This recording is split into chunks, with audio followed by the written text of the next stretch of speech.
So, hello everyone, my name is Ayusha and I'm a first year MBBS student at All India Institute of Medical Science, Rishikesh, that is in Rishikesh. देखो NEET 2024 के अंदर मेरे 705 number थे और आज की video मैं ये बताऊंगा कि जो लास्ट की जो 30 डेज होती है उसमें तुम्हें ऐसा क्या करना चाहिए सो दैट एक नीट का कोई भी एस्पिरेंट हो जिसके 300 नंबर आ रहे हो, 400 हो, 500 या 600 हो, वो अच्छे खासी नंबर को इंक्रीमेंट कर सके अपने। देखो जो लास्ट के 30 डेज होते हैं वो सबसे ज़्यादा इंपॉर्टेंट होता है किसी भी एक नीट एस्पिरेंट के लिए। द रीज़न इज अगर किसी बंदे के 600 नंबर आ रहे हैं तो कहीं ना कहीं वो सोचता है कि भाई अपनी परफॉर्मेंस को बढ़ाओ और अपने नंबर 700 तक ले जाओ। लेकिन ऑन द अदर हैंड अगर कोई दूसरा बंदा है जिसके 300 या 400 नंबर आ रहे हैं, वो कहीं ना कहीं ये सोचता है कि अब भाई मेरे से नहीं हो सकता, अब मैं नीट का पेपर छोड़ देता हूँ या फिर मैं एक साल के लिए और ड्रॉप के लिए स्टार्ट कर देता हूँ। देखो अगर तुम 600 नंबर पे या 300 नंबर पे हो, अगर तुम हार्ड वर्क के साथ साथ अगर स्मार्ट वर्क भी करते हो तो डेफिनेटली तुम्हारे नंबर अच्छे खासे इंक्रीज हो सकते हैं।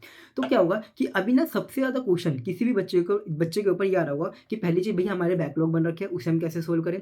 दूसरी चीज़ भैया हमारे पास रिवीजन और एक टेस्ट है, रिवीजन भी और टेस्ट भी हम दोनों को कैसे किस तरह से मैनेज करें। और लास्ट क्वेश्चन आता है कि भैया हम अब कहाँ से क्वेश्चन प्रैक्टिस करें या अपने लास्ट के मंथ में रिसोर्सेज को क्या रखें सो दैट हमें ज़्यादा कन्फ्यूजन ना हो। और अगली चीज़ which is the most important part is about planning कि तुम्हारे लास्ट के मंथ में तुम्हारी क्या प्लानिंग होनी चाहिए। देखो पहले हम करते हैं बैकलॉग के ऊपर काम। देखो बैकलॉग का क्या है कि अगर मैं ये कहता हूँ कि अगर तुम 10 अप्रैल तक अगर तुम अपना सिलेबस पूरा कर सकते हो तो डेफिनेटली मैं कहूँगा कि जल्दी जल्दी से अपना सिलेबस पूरा कर लो। लेकिन अगर तुम्हें लगता है कि 10 अप्रैल तक नहीं हो सकता तो प्लीज़ मैं तुम्हें रिक्वेस्ट करना चाहूँगा, भाई छोड़ दो, सिलेबस पूरा मत करो, जितना तुमने पढ़ रखा है बस वही करो। लेकिन ये चीज़ श्योरिटी रखना कि जो तुमने पढ़ रखा है उसका अगर क्वेश्चन गलती से नीट में आ गया तो वो डेफिनेटली सही होना चाहिए। ये ना हो कि भैया आता हुआ क्वेश्चन भी हम गलत करके आ रहे हैं, ये नहीं होना चाहिए। ठीक है।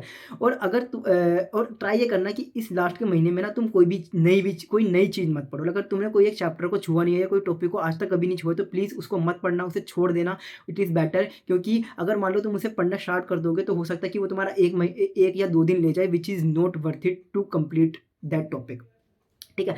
लेकिन अब ना सबसे बड़ा क्वेश्चन आता है कि भैया देखो हमारे पास टेस्ट भी और रिवीजन भी, हमें दोनों चीज़ करनी है। अब इन दोनों चीज़ को मैनेज कैसे करें। देखो लास्ट के मंथ में मेरी क्या स्ट्रेटेजी थी कि मैंने दोनों चीज़ को अच्छी तरह से मैनेज कर ली थी और मैं तुम्हें वो बताऊंगा। देखो अगर मैंने लास्ट के मंथ में क्या किया था, अपने मंथ को तीन तीन पार्ट में डिवाइड किया था। First is 15 days and the next one is जो मैं तुम्हें लास्ट में बताऊंगा कि भाई मैंने थर्ड चीज़ में क्या की थी। देखो शुरू के 15 दिन, लाइक शुरू के 15 दिन नहीं, लेकिन तुम जो ऑल्टरनेटिव 15 डेज थे मेरे, उसमें मैंने क्या किया था, अपने टेस्ट दिए थे प्रॉपर जो थे मेरे पास, जो मैंने ले रखे थे उसके मैंने प्रॉपर टेस्ट दिए थे 15 दिन लगातार तो नहीं, लेकिन ऑल्टरनेटिव डेज पे मैंने टेस्ट दिए थे। लाइक कोई भी टेस्ट है, लाइक फॉर एग्जांपल अगर मैं फर्स्ट चैप्टर को कोई एक पेपर दे रहा हूँ तो उसको मैंने पेपर दे दिया, उसे मैंने analysis on the same day मैंने कर लिया। ठीक है। अब बात आती है कि भैया नेक्स्ट डे जो था उसमें मैं क्या करता था। देखो वो बताने से पहले चौथे क्वेश्चन का आंसर दूंगा, डेट इज इस समय पे तुम्हारे पास क्या रिसोर्सेज होने चाहिए। अगर तुमने मेरा पहली वाली video that is my NEET journey अगर तुमने देख रखी है तो पता चलेगा कि मेरी रिसोर्सेज वैसे ही बहुत ज़्यादा कम थे। अब क्या होता है लास्ट के एक मंथ में तुम्हारी रिसोर्सेज को तुम्हें और कम कर लेना है। अभी इस समय पे तुम्हारी क्या क्या रिसोर्सेज होने चाहिए मैं तुम्हें बता देता हूँ। पहली चीज़ तुम्हारे पास एनसीईआरटी होनी चाहिए। ठीक है, एनसीईआरटी होनी चाहिए। दूसरी चीज़ तुम्हारे पास तुम्हारी मिस्टेक नोटबुक होनी चाहिए।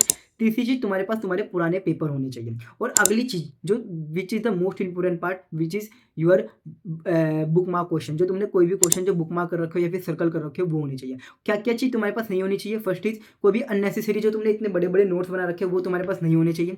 ठीक है। जो तुम्हारे मॉड्यूल्स है वो नहीं होने चाहिए तुम्हारे पास। ये सारी चीज़ों को अवॉइड करना इस समय पे, क्योंकि इस समय पे तुम्हारे पास इतना टाइम नहीं है कि तुम इन सब चीज़ों को सोल्व कर सको या देख सको।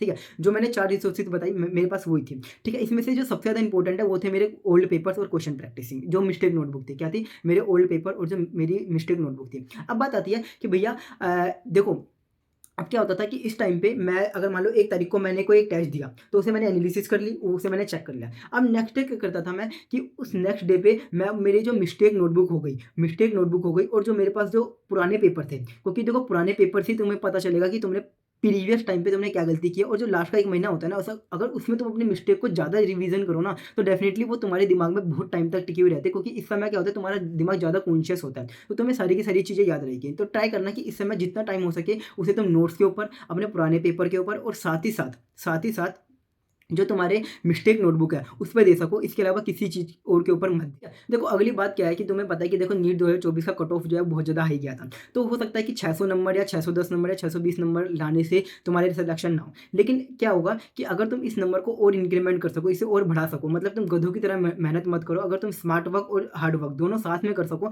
तो डेफिनेटली तुम्हारे नंबर इंक्रीमेंट होने के अच्छे खासी चांसेस है। अब बात आती है भैया हम स्मार्ट वर्क कैसे करें। देखो स्मार्ट वर्क का मतलब यही है कि तुम जो भी काम कर रहे हो उसे उसमें तुम्हें सब अच्छा खासा आउटकम मिले और तुम्हारी परफॉर्मेंस हमेशा पीक पे रहे।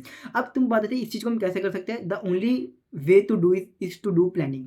तो मैं तुम्हें तुम्हारे पास एक अच्छी खासी प्लानिंग होनी चाहिए पूरे दिन का, कि तुम अगर सुबह से उठ रहे हो, सुबह उठने से लेकर रात ते सोने तक तुम्हें पता रहना चाहिए कि तुम क्या कर रहे हो। तो आई हाईली रिकमेंड कि जो भी बच्चा इस समय वीडियो देख रहा है ये मेरी, तो वो क्या करे, अपने जो लास्ट के 30 डेज बचे हुए हैं उसमें अच्छी खासी एक प्लानिंग शेड्यूल कर ले कि उसे पूरे दिन करना क्या है, ताकि उसका एक भी सेकंड वेस्ट ना जाए और वो सारा का सारा टाइम इसी में लगा कि हाउ टू इम्प्रूव। और देखो, प्लानिंग करना कोई मुश्किल बात नहीं है। देखो, तुम्हें 1 महीने के लिए मेहनत करनी है, उसके बाद देखो अगर सिलेक्शन हो जाएगा तो उसके बाद तुम डेफिनेटली मेडिकल कॉलेज में आके अपनी ड्रीम लाइफ जी सकते हो। ठीक है, साथ ही साथ एक चीज़ याद रखना, और इस समय क्या हो, मैं सबसे ये होप करता हूँ कि भाई इस समय तुम, कोई भी बच्चा रात के में नहीं पढ़ रहा होगा, वो जितने भी मॉक टेस्ट दे रहा होगा वो 2 से 5 के बीच में ही दे रहा होगा, और साथ ही साथ में वो ट्राई कर रहा होगा कि 12 से लेके वो 6 के बीच में ज़्यादा एक्टिव रहे और रात में सोए और अच्छी खासी 6 या 7 घंटे की नींद ले रहा हो, तो दैट वो अपनी परफॉर्मेंस और अपनी साइकिल को नीट के पेपर के हिसाब से रख सके। और देखो, छोटी सी एडवाइस मैं देना चाहूँगा, देखो जो बायो में है ना, इस समय क्या होगा, तुम्हें ना हर एक सब्जेक्ट को देखना पड़ेगा कि इसमें कितना टाइम देना। फॉर एग्जांपल, देखो बायो में क्या है, half of the paper cover करती है, तो मैं ये चाहूँगा कि अभी तुम कहो बायो को सबसे ज़्यादा टाइम देना। फॉर एग्जांपल, अगर तुम पूरे दिन को जितने भी शेड्यूल कर रहे हो उसमें सबसे ज़्यादा टाइम तुम्हें बायो को देना है, क्योंकि वो 360 मार्क्स को वेटेज दे रही है। और साथ ही साथ ट्राई ये करना कि तुम्हारे बायो में हो वो ऑन एन एवरेज 340 या 350 प्लस नंबर आए, तभी क्या होगा कि तुम अच्छे खासे रेस में रहोगे। अगर तुम्हारे इससे कम आ रहे हैं ना, तो कहीं ना कहीं तुम रेस से पहले ही बाहर निकल चुके हो। ठीक है, इसके अलावा बात रही फिजिक्स और केमिस्ट्री की, तो देखो फिजिक्स में तुम्हें जितने भी तुम्हारे शॉर्ट नोट्स हैं और जो समरी होती है और पॉइंट टू रिमेंबर होता है, उससे प्लीज़ लास्ट के समय पर रेगुलर बेसिस पे उसे रिवाइज करना, क्योंकि अगर कोई गलती से कोई थ्योरी बेस्ड क्वेश्चन आ गया केमिस्ट्री फिजिक्स के अंदर, तो तुम्हें याद रहेगा कि हाँ भाई ये यहाँ से आया था, और तुम उससे सोल्व कर सको। ठीक है, बात रही फिजिकल केमिस्ट्री की, ऑर्गेनिक केमिस्ट्री की और इनऑर्गेनिक केमिस्ट्री की। देखो, फिजिकल केमिस्ट्री के में वही सेम चीज़ कि तुम्हारे पास शॉर्ट नोट्स होने चाहिए तुम्हारे पास, और साथ ही साथ में जो फिजिकल केमिस्ट्री के जो लास्ट में जो पॉइंट टू रिमेंबर है वो तुम्हारे पास प्रॉपर होनी चाहिए। ठीक है, बात रही इनऑर्गेनिक और ऑर्गेनिक की, देखो ऑर्गेनिक की ट्राई करना कि ऑर्गेनिक और इनऑर्गेनिक की तुम इस समय बिल्कुल एनसीईआरटी लाइन टू लाइन पढ़ो, लाइक एनसीईआरटी ही पढ़ो, लाइक जो तुम्हारे पास बड़े बड़े नोट्स बना रखे हैं उसे मत पढ़ना इस समय, क्योंकि अभी इतना टाइम नहीं है। और साथ ही साथ में जो तुम्हारे नोट्स होते हैं उसमें बहुत सारी चीज़ें एक्स्ट्रा होती है जो टोटली वर्थ इट नहीं होती है, और एनसीईआरटी बिल्कुल ऐसी है कि जो क्वेश्चन आएगा इसी में से आएगा, इसके अलावा कुछ भी नहीं आएगा। तो ऑर्गेनिक और इनऑर्गेनिक वो ढंग से करके जाना, और साथ ही साथ में जो तुम्हारे टेबल्स बने रहते हैं इनऑर्गेनिक के अंदर, उन टेबल्स को एक बार अच्छी तरह से देख लेना, खासकर जो एस ब्लॉक, डी ब्लॉक और जो एफ ब्लॉक हो रखे उसमें जो टेबल दे रखा है, और जो कोऑर्डिनेशन केमिस्ट्री है उसमें जो यूजेज हो गए और फिजिकल प्रॉपर्टीज हो गई, वो सारी चीज़ें अच्छी तरह से देख के जाना, क्योंकि उसमें से क्वेश्चन आने के हाई चांसेस रहते हैं। बायो के अंदर एक मैं छोटी सी एडवाइस हर बच्चे को देना चाहूँगा कि बायो में ना इस समय ना तुम्हें डायग्राम के ऊपर और जो एग्जाम्पल्स हो गए और जो ईयर्स हो गए उस पर अच्छे खासा टाइम देना है, क्योंकि लास्ट मोमेंट पे तुम ये रिस्क नहीं ले सकते कि भाई मैं ईयर्स भूल गया या मुझे ईयर्स के अंदर कंफ्यूजन हो गया। खासकर जो तुम्हारे जेनेटिक्स वाला चैप्टर है और जो बायोटेक वाला चैप्टर है, इन दोनों चैप्टर के जो साइंटिस्ट के नेम है और जो ईयर्स है उनको अच्छी तरह से देखना, अच्छी तरह से याद करके जाना, ताकि तुम्हें कन्फ्यूजन ना हो, उसे बार बार अपने दिमाग के अंदर घुमाते रहना। ठीक है, ताकि इस चीज़ में कन्फ्यूजन तुम्हें बिल्कुल मतलब इस समय पे हम रिस्क नहीं ले सकते कि भाई तुम इस छोटी सी गलती कर सको। ठीक है, साथ ही साथ में जो तुम्हारे एनिमल किंगडम हो गया और जो बाकी के जो लाइक मोर्फोलॉजी हो गई या फिर सेल साइकिल हो गया, ठीक है, और जो बाकी के जितने भी डायग्राम बेस्ड क्वेश्चंस होते हैं उनको अच्छी तरह से देखना, क्योंकि हाई चांसेस है कि नीट के अंदर डायग्राम बेस्ड क्वेश्चन दे, क्योंकि इस बार क्या हो रखा है कि तुम्हारे 180 क्वेश्चन आने हैं, 200 क्वेश्चन नहीं आने हैं, तो हो सकता है कि वो तुम्हें फंसाने के लिए डायग्राम बेस्ड क्वेश्चन दे। ठीक है, तो उसमें मत फंसना, डायग्राम को देख के जाना, हर दिन देखना डायग्राम को, सो दैट डायग्राम में भी ना। तो इस समय ना मैं एक छोटी चीज़ जो हर बच्चों को ये कहता हूँ कि भाई इस समय ना टाइम है तो प्लीज़ एक बार ना पीवाईक्यू एक बार और देख लेना। तुम्हें पहले से पता है, तुम ज़्यादा कॉन्शियस हो, तो इस समय क्या होता है कि तुम जो पीवाईक्यू करोगे ना, तो कहीं ना कहीं तुम्हारे दिमाग में बैठे रहेंगे, और अगर सिमिलर क्वेश्चन है उसके जैसा क्वेश्चन अगर नीट के अंदर आ गया तो तुम्हें खुद खुशी होगी कि हाँ अच्छा है कि भाई लास्ट टाइम पे मैं पीवाईक्यू देख के गया था, तो वो क्वेश्चन आ गया और तुम उसे सोल्व कर जाओगे, तो तुम्हें अलग लेवल की खुशी मिलेगी। तो पीवाईक्यू को एक बार देख लेना, खासकर उन पीवाईक्यू को जो तुम यूजुअली गलत करते हो, या फिर तुमने इसे बुक मार्क कर रखा हो, या फिर कोई स्पेशल चीज़ जो तुम्हें याद हो कि हाँ भाई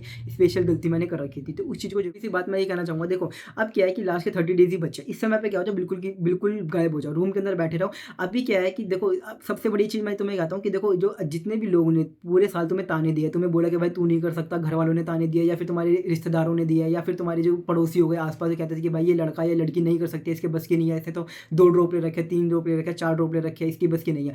ये वो टाइम है कि तुम्हें उन सबको जवाब देना है। ठीक है, अब तुम्हें क्या करना है कि तुम्हें इन सबको जवाब देने के लिए तुम्हें कहीं ना कहीं सिलेक्शन लेना पड़ेगा, तुम्हें एक अच्छा गवर्नमेंट मेडिकल कॉलेज के अंदर आना पड़ेगा और बताना पड़ेगा कि हाँ भाई मैं कर सकता हूँ तो कोई भी कर सकता है, और जो जिसने भी मुझे ताने दिए थे उन सबको तुम्हें जवाब देने का टाइम आ चुका है। ठीक है, अब बात आती है कि भैया आपने कहा था कि तो आपने 15 डेज के हिसाब से बांटा था, और लास्ट में जो आपने लास्ट का जो बताया था वो क्या था। देखो, लास्ट का जो 3 दिन था वो, देखो लास्ट का जो था वो था क्या। देखो, तुम्हें पता है कि जो अप्रैल होता है उसमें 15-15 दिन हो गए, लेकिन तुम्हारे पास 1, 2, 3 ये 3 दिन और होता है जो होता है मई के, ठीक है। अब इन 3 दिन मैंने क्या किया था, इन 3 दिन मैंने क्या किया था, अपने जो पूरी की पूरी जो एनसीईआरटी उसको पूरी की पूरी रिवाइज़ कर दी थी। लाइक मुझे अभी भी याद है कि लास्ट के जो 3 दिन जो मैंने रिवाइज़ किए थे ना, उसमें मुझे एनसीईआरटी बिल्कुल दिमाग के अंदर ऐसा लग रहा था बुक चिपक गया है। ऐसा लग रहा था बुक मेरे दिमाग के अंदर चिपक गया है और मेरे से कोई भी बंदा कुछ भी पूछ ले, मैं ऑन द स्पॉट जवाब दे देता।